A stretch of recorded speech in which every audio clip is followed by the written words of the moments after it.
Hello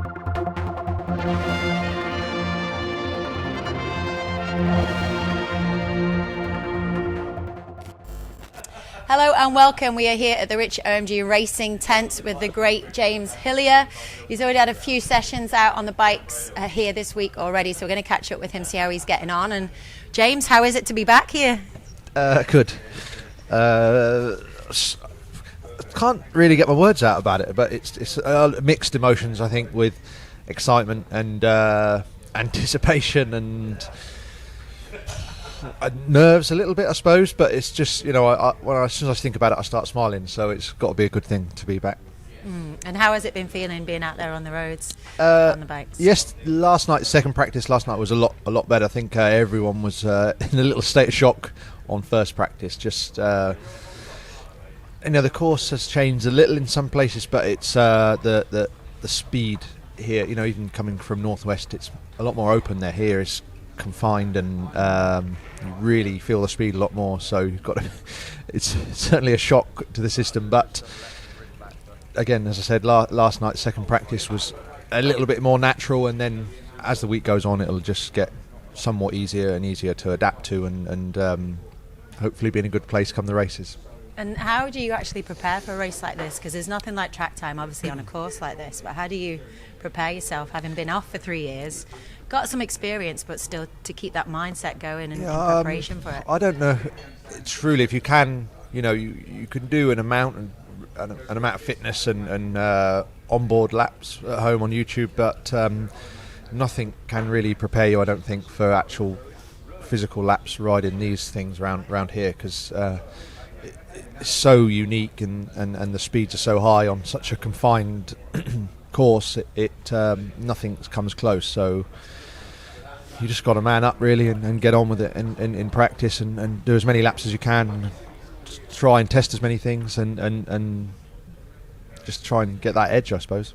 And you're on the obviously on the Yamahas. It's the first time that you've brought them here. How has the transition been for you? All right, I think probably easier than I anticipated with the move, but I think that's helped a little with the brake, because I've almost forgotten so much from when I last rode here. Anyway, the actual change of machinery is probably the smaller thing to get my head around. So, we're working through settings and checking stuff, but the potential of this bike is good, and it's a proven machine. So I haven't got too many excuses really, I don't think. So I've got a good team, good bikes, so it's down to me really. Great. So you haven't been back for 3 years. What's been the biggest thing for you that you've been missing? Obviously the racing. Yeah, well, not even that. It's the racing is good, but just to set off for first practice and get in the higher gears, 4th, 5th, 6th gear stuff, and nothing in life comes near that sort of feeling of being allowed to go that fast down a road of what would normally be a public road, and that for me is what the TT is about. Is just speed, really. I think is the need for speed. I love it. So what are your expectations? Do you have any? Are you simply just getting used to this Yamaha? No, I mean, I'd say I've got hopes. I want to win, and my aim is to win, but I never kind of I just do my best and try my hardest within limits, and hopefully that is enough to get me to the top. Ultimately, you want to pull in that winner's enclosure and stand on the podium, but a win is main goal for me. And sadly, you won't have Davo with you pairing up this year.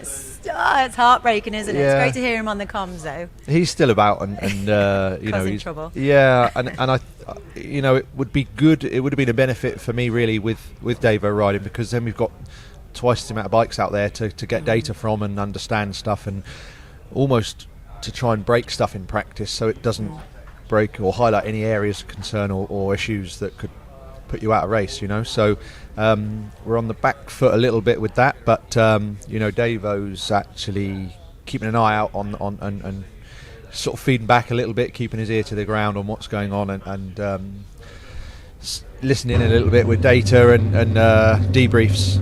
Okay, wonderful. Well, listen, James, have a great one, have a safe one. I look forward to seeing how you get on. Thank you very much. Awesome. Cheers.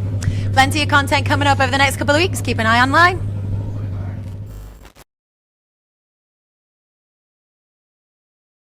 you.